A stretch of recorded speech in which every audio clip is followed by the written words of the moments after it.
This 2027 political game by President William Samoei Arap Ruto and his allies to secure a second term in 2027 is over.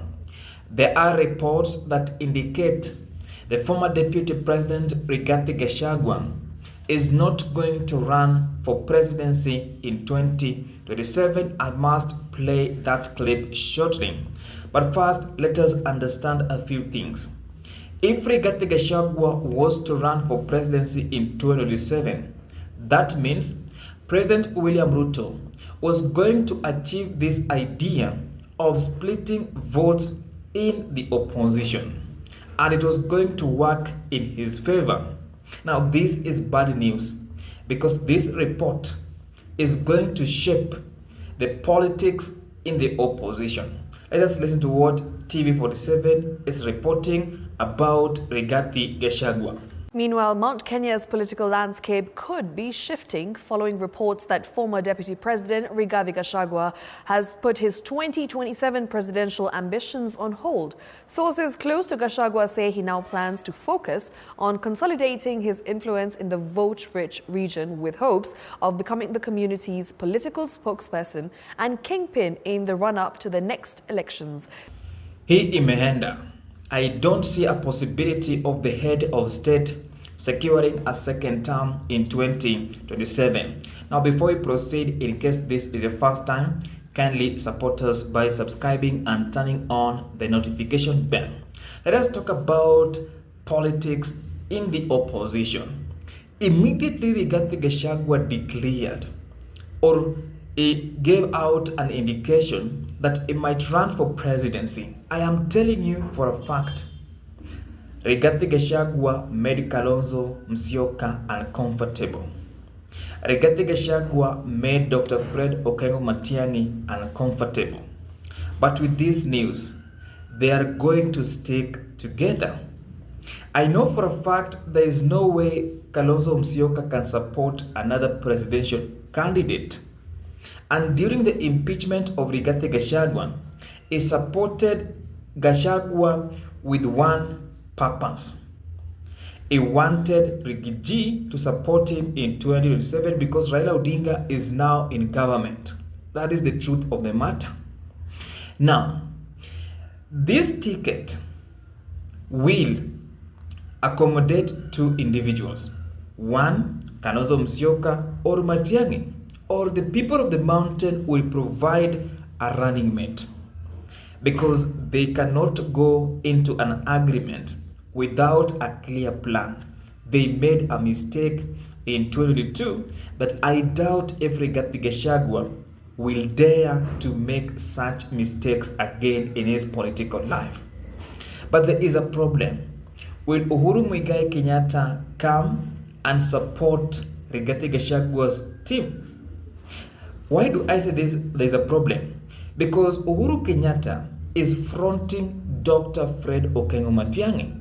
So will Dr. Fred Okengo Matiang'i become a presidential candidate and they will fight for him a running mate, or will they convince him to be Kalonzo Musyoka's running mate? And what position will they give Rigathi Gachagua, or will he remain as a kingmaker? Those are some of the questions the opposition must ask themselves. But if they stick together, there is no possibility that William Ruto will secure a second term if things do not change. When I talk about things that will not change, if they stick together with ODM, and ODM is becoming unpopular in some areas because some of their supporters feel betrayed. We have been listening to how Sifuna has been criticizing William Ruto's government, and he made it very clear he can't vote for President William Samoei Arap Ruto. Now, the youth of this nation that changed the political discourse in this country last year on 25th June 2024, the reality, if they can be accommodated in the opposition, they will change the outcome. They will make President William Ruto a one-term president, the way Rigathi Gachagua has been saying, one term, one term. And this is something that even William Ruto knows, that the The kind of generation, this type of generation that is dealing with, most of them are tech savvy. Not unless they will shut down the internet. That is the only way he can secure a second term under these circumstances that we are in today. The only thing that can help him, let him work. Let him fulfill his promises. Let him not participate in activities that will dent his name. That is the only way he can be sure of getting a second term. But as per now, he must work very hard. ODM as a party is not a guarantee for his second term. Being with Raila Odinga is not a guarantee for his second term. Because politics is a game of interest and numbers. And those numbers will help Rigathi Gachagua, because there are numbers in the mountain. If they can advance their political activities to Western Kenya, they will also get votes. And let his narrative not be that tribal of narrative of thinking about one place, because that is what will deny so many votes apart from Mount Kenya region. That is just my opinion right on the Sport Check YouTube channel. In case you have any counter opinion, feel free to share in the comment section. Now, I promised at the end of my videos to carry out civic education. This is what you need to do. You need to register as a voter once the IEBC is properly constituted. Once it is done, register as a voter. It will make you be in a position to participate in two types of elections. One, general elections. Two, by-elections.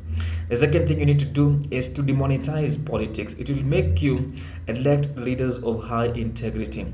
Have you ever wondered why we end up with leaders who have got no integrity, who mismanage public funds? And they can do it through the following ways. One, mismanage NGCDF, even GAF. Even members of county assemblies can mismanage funds if they are given World Development Fund. Governors can mismanage counties through stealing money that are meant for development in various counties. So we must demonetize politics so that we can get those who have got high integrity. Lastly, vote for someone with a vision, and we shall end up with quality policymakers in the country. Bye for now. I will see you in the next video.